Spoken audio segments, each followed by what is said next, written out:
Hello friends, welcome all on કૃષિ ભંડોળ. Friends, good morning. ચલો આજે આપણે નવા એમસીક્યુ સિરીઝની શરૂઆત કરીએ. તો સૌપ્રથમ આજનો એમસીક્યુ છે કે સામૂહિક ખેતીનું પ્રચલન સૌપ્રથમ કયા દેશમાં થયું હતું? તો કે સામૂહિક ખેતી જે છે એનું સૌપ્રથમ વખત જ્યાં શરૂઆત થઈ હતી એ છે રશિયા. ત્યારબાદ છે કે ભારતની પરિસ્થિતિને ધ્યાનમાં રાખીને ઇકોલોજીકલ ઝોન એ કેટલા કરવામાં આવ્યા છે? તો કે 20 ઇકોલોજીકલ ઝોન જે ભારતમાં આવેલા છે કે જે અલગ અલગ ઇકોલોજીકલ એક્ટિવિટીના લીધે જ્યાં સ્પેસિફિક હોય એવી રીતે ઝોન કરવામાં આવ્યા છે. તો આખા ભારતમાં ટોટલ 20 જેટલા ઝોન આવેલા છે. ત્યારબાદ છે કે ભારતમાં તમાકુની ખેતી છે એનું શ્રેય કોને જાય છે? કે જે કોણ એવું છે કે જે ફર્સ્ટ ટાઈમ ભારતમાં તમાકુની જે ખેતી છે ટોબેકો ફાર્મિંગને કલ્ટિવેટેડ કરેલું હતું? તો એ છે પોર્ટુગીઝો, કે જે ફર્સ્ટ વખત એ લોકોએ તમાકુનો છોડ લાવ્યા હતા પોર્ટુગલમાંથી, અને ત્યારથી અહીંયા ભારતમાં એને રોપ્યો હતો અને અહીંથી ખેતી શરૂઆત થઈ હતી. તો પોર્ટુગીઝોના લીધે આજે આપણે તમાકુનું સૌથી વધારે વાવેતર કરીએ છીએ અને ઉત્પાદન કરીએ છીએ અને વિશ્વમાં આપણે સારું એવું સ્થાન પણ ધરાવીએ છીએ. ત્યારબાદ છે કે ઝૂમિંગ ખેતી ભારતના કયા રાજ્યમાં જોવા મળે છે? તો ઝૂમિંગ ખેતી જે છે એ પૂર્વીય રાજ્યોમાં જોવા મળે છે કે જ્યાં વધારે પડતા હિલી એરિયાઝ આવેલા છે એ જે ભાગ છે ત્યાં ઝૂમિંગ ખેતી વધુ આપણને જોવા મળતી હોય છે. ત્યારબાદ છે કે કયા પ્રકારની ખેતી એ પરિસ્થિતિક ખેતી તરીકે પણ ઓળખાય છે? તો કાર્બનિક ખેતી છે એને પરિસ્થિતિક ખેતી તરીકે પણ આપણે ઓળખીએ છીએ. ત્યારબાદ છે વર્મી કમ્પોસ્ટ, એ શેની સાથે સંકળાયેલું છે? તો કે અળસિયા સાથે સંકળાયેલું છે વર્મી કમ્પોસ્ટ. ત્યારબાદ ગુજરાત રાજ્યના કેટલા કૃષિ હવામાન વિસ્તાર સાથે સંકળાયેલ છે? તો આપણું ગુજરાત રાજ્ય જે છે એ ટોટલ 7 એગ્રો ક્લાઇમેટિક ઝોનમાં ડિવાઈડ થયેલું છે કે જેના એના ક્લાઇમેટની પરિસ્થિતિના લીધે આપણે અલગ અલગ ઝોનમાં એમને ડિવાઈડ કરેલું છે. ત્યારબાદ છે કે કઈ ખેતી માહિતી અને તકનીકી સાથે સંકળાયેલી છે? તો કે ચોકસાઈપૂર્વકની ખેતી એટલે કે પ્રિસિઝન ફાર્મિંગ.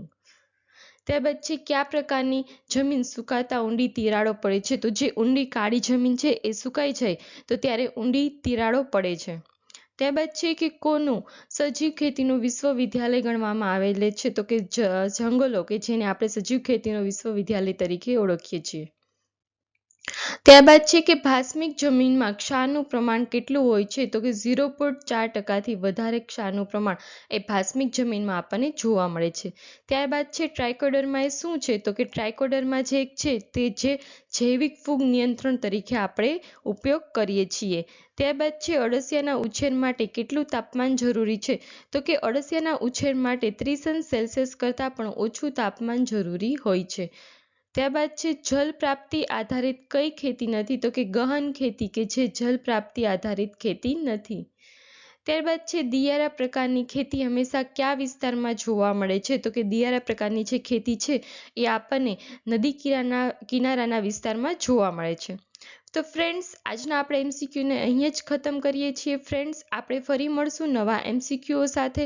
ફ્રેન્ડ્સ, ત્યાં સુધી તમે આપણી ચેનલ કૃષિ ભંડોળને લાઇક કરો, શેર કરો, સબસ્ક્રાઈબ કરો, અને વધુ તમારે માહિતી જોતી હોય આપણી ચેનલને લગતી કે કંઈ પણ, તો આપણું જે ડિસ્ક્રિપ્શન બોક્સ છે ચેનલનું એમાં ટેલિગ્રામ ચેનલની લિંક આપેલી છે, તો તમે ટેલિગ્રામ ચેનલમાં પણ જોડાઈ શકો છો. ફ્રેન્ડ્સ, આપણે રોજ થોડા એમસીક્યુ કરીએ છીએ. એનું રીઝન એવું છે કે આમાં એમસીક્યુનું લેવલ એવરેજ પણ છે, મીડિયમ પણ છે, પણ આપણે હળવે કરીને મીડિયમથી વધારે હાર્ડ તરફ જશું. ડાયરેક્ટ આપણે હાર્ડ તરફ જશું નહીં. હું વારંવાર તમને આ વાત મેં કીધેલી છે, ફરી પણ આજે કહું છું કે આપણી જોડે ખાલી બીએસસી એગ્રીવાળા વિદ્યાર્થી જોડાયેલા નથી, બીએસસી હોટીવાળા પણ છે, એમાં એન્જિનિયરિંગવાળા પણ છે, ડિપ્લોમાવાળા પણ છે અને બીઆરએસવાળા પણ છે. તો બધાનું અલગ અલગ હોય એટલે આપણે બધાને સાથે લઈને ચાલવાના છે. એટલે પ્લીઝ મને એવી કમેન્ટ્સ ના કરો કે મેડમ તમે હજી એમએસસી લેવલના ક્વેશ્ચન મૂકો. પણ એમએસસી લેવલના ક્વેશ્ચન જ કેમ મારે મૂકવા? આપણી ક્વોલિફિકેશન જ બીએસસી એગ્રી, બીએસસી હોટી છે, બીટેક છે એગ્રી. તમે એ વાતને સમજો કે જે આપણને એક્ઝામમાં જે લેવલની ક્વોલિફિકેશન આપી છે એ લેવલનું જ એ લોકો પૂછવાના છે.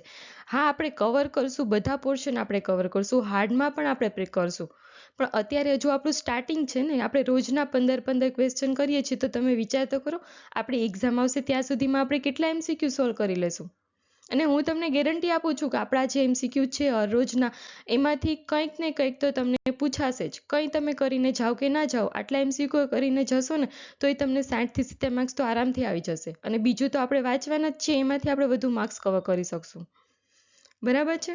ચલો આપણે ફરી કાલે મળશું નવા MCQ સાથે. ત્યાં સુધી થેન્ક યુ.